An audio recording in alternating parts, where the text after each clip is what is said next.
Have you ever wondered din ba kung bakit mas maraming Pilipino yung nabubuhay in financial struggle kesa doon sa nabubuhay in financial freedom? Well, in this video, isi-share ko sa inyo yung 3 realities na natutunan ko why a lot of Filipinos are struggling financially and the one ultimate solution recommended by most financial experts that will help you get out of your financial struggles. Or kung hindi ka man ngayon nag-struggle financially, this will prevent you na matulad sa karamihan. So, stay tuned!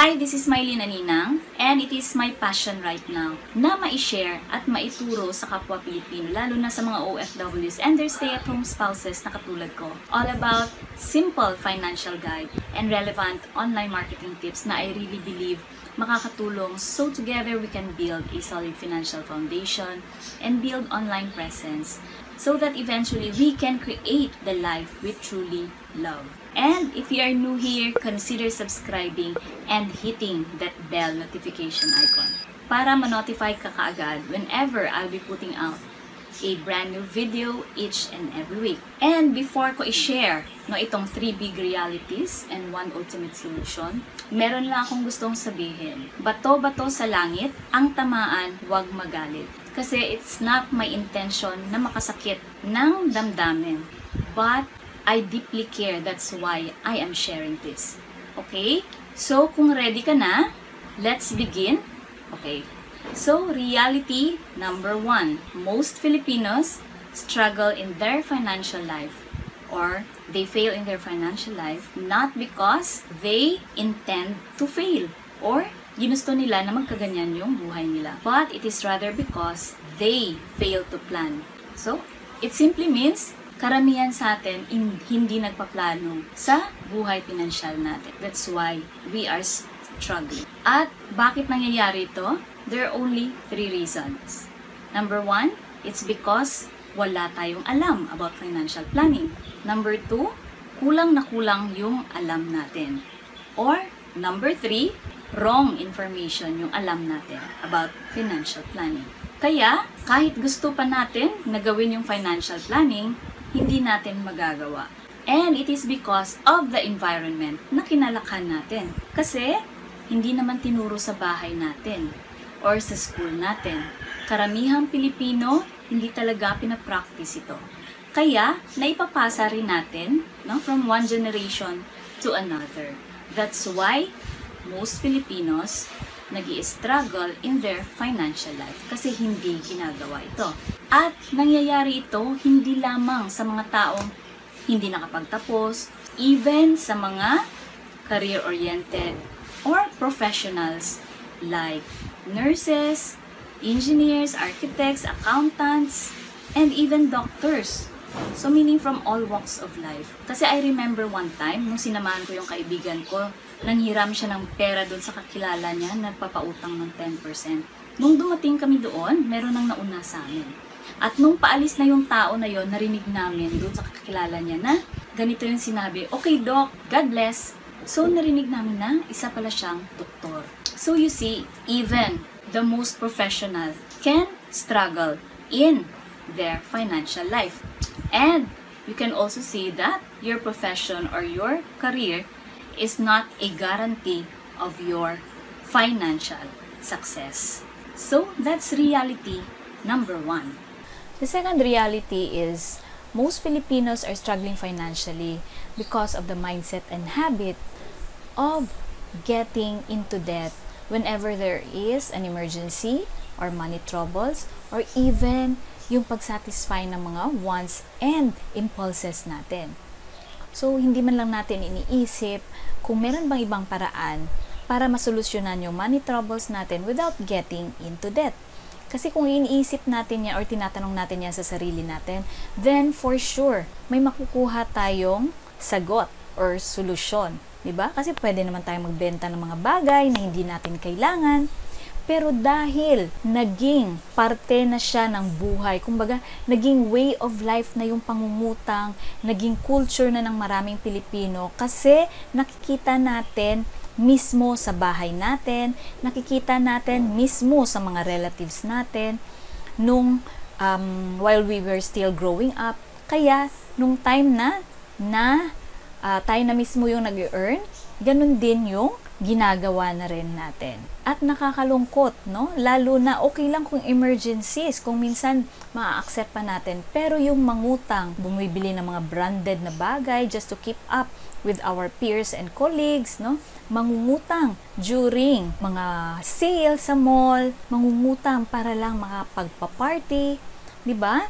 So, yan yung reason kung bakit maraming Pilipino yung nag-i-struggle financially at nakakalungkot dahil mga loved ones natin mismo, mga kakilala natin, kaibigan, nakikita natin nagsasanla ng mga ATMs, na ma-max out yung credit cards, sinisingil everyday ng mga pinagkakautangan nila, at marami akong kakilalang ganyan. Kaya nakakalungkot na realidad ng maraming Pilipino. At 'di ba, kung pakikinggan natin yung salitang debt, it sounds like death kasi yan mismo yung ginagawa ng utang sa atin. Unti-unti tayong pinapatay through stress and tension at wala tayong financial peace. That's why most Filipinos are struggling financially dahil sa mindset natin and habit of getting into debt. Okay? The third reality is most Filipinos are struggling financially dahil we don't prepare for unforeseen, unfavorable, and future expenses. At isa sa pinakamalaking future expense na hindi pinaghahandaan ng maraming Pilipino is yung retirement years. We don't prepare for our retirement years. Kaya maraming Pilipino nahihirapan during their senior years. Kasi it's because of our culture na extended family. Because of this, nagiging complacent tayo dahil iniisip natin na merong mag-aalaga sa atin na anak natin, kapatid natin, or kapamilya natin. Kaya, ayun, while active and young, hindi na natin pinagpe-prepare yung retirement years natin. At nakakalungkot, di ba? I remember this one episode of Maalaala Mo Kaya, wherein isa siyang principal for I think 30 years yata yon. And yung naipundar lang niya is yung bahay niya. Pero nung nag-retire na siya, yung retirement pay niya, she was just taken advantage by all her relatives, friends, at even yung anak niya. At ang pinakamasakit nangyari, nasunog yung bahay niya. And so, para mabuhay lang siya, she was forced to apply as a janitress in that same school where she used to be a principal for a very, very long time. Sobrang nakakaiyak na episode yun ng Maalaala Mo Kaya. At salamin niya ng maraming Pilipino. I also remember this story of Asima, isa siyang kapitan ng barko for I think mga 20 years din yata. Pero hindi siya nakapag-prepare ng more than enough for his retirement years. At nung nagkasakit na siya na hindi na siya pwedeng makasakay ng barko, almost retirement years niya na yon, na timing din na namatay rin yung asawa niya. At ang nangyari, dahil yung mga anak niya, sinanay niya rin sa luho, so wala siyang masyadong savings para sa ganong mga sitwasyon.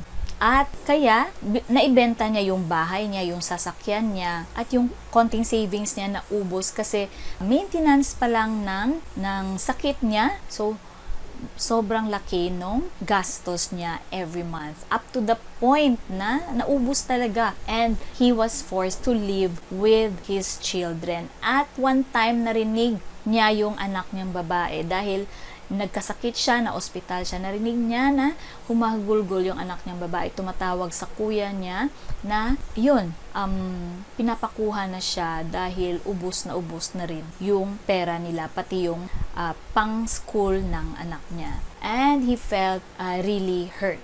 Actually, itong seaman na ito, salamin din ng maraming OFWs na nagpapakahirap abroad sa pagtatrabaho. During their healthy years, binibigay yung lahat. Even sa mga kakilala lang, inuubos yung lahat, makapagbigay lamang sa ibang tao. But, pag dating ng retirement years, yun, yung masaklap, no? Ganun din ang nangyayari. Nakakalungkot na realidad ng maraming Pilipino. Yung they don't prepare for future expenses such as retirement years. Okay? So that's the third reality why most Filipinos are struggling financially. And it all boils down to our lack of financial education. So, the one ultimate solution na recommended ng mga financial experts is to get ourselves good and correct financial education. Kasi if we have a good financial education background, then yung three realities, no, masusolusyonan natin yun. Kasi if we have good financial education background, we will know how money works, how to control it so that we can make good financial planning decisions and actions. Then, we will also know how to manage our expenses, no, or increase our earnings so that we will prevent ourselves from getting into debt. Or kung lubog na tayo sa utang ngayon, then we will know how to manage our expenses so that we can get out of debt. No? Mangyayari lang yan if we have a good financial background. And thirdly,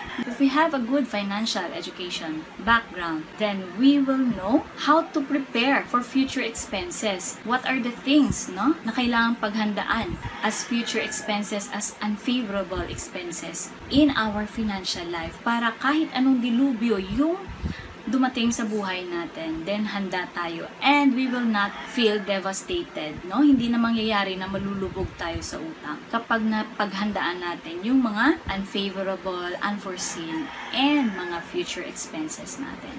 At malalaman natin yan if we have a good financial education background, okay? So, I really hope that you've realized how important financial education is. How important is your financial literacy. How important is your knowledge about sa mundo ng pera. And if you really believe that money is an important tool para maabot mo yung stage of freedom and abundance, then you have to allocate time to study about the world of money. That's why I'm very passionate in sharing whatever it is that I'm learning right now in my financial education journey through videos like this. Kasi I really believe na kung nakakatulong ito ng malaki sa akin para magkaroon ng realizations and know the exact steps na kailangan kong gawin to reach financial freedom and abundance, then I really believe makakatulong din ito ng malaki sa iyo na mabago yung financial life mo this year, 2020. Okay? So, kung ready kang makisabay sa financial education journey ko, then I would like to share with you and equip you with a free ebook copy of this book entitled The Secret to Saving and Building Your Future. Kung i-check mo sa Lazada, sa Shopee, or sa National Bookstore, this is a bestseller book. And it costs around 200 to 300 pesos. But it is always out of stock. That's why, kung gusto mong makakuha ng free ebook copy nito, then ang kailangan mo lang gawin is mag-comment sa baba ng free ebook para ma-send ko kaagad sa inbox mo. Okay? So, until then, this is Mylene Aninang saying, the best investment with the highest return is the investment you make on yourself. Have a great day and kita-kits tayo on my succeeding videos. Bye!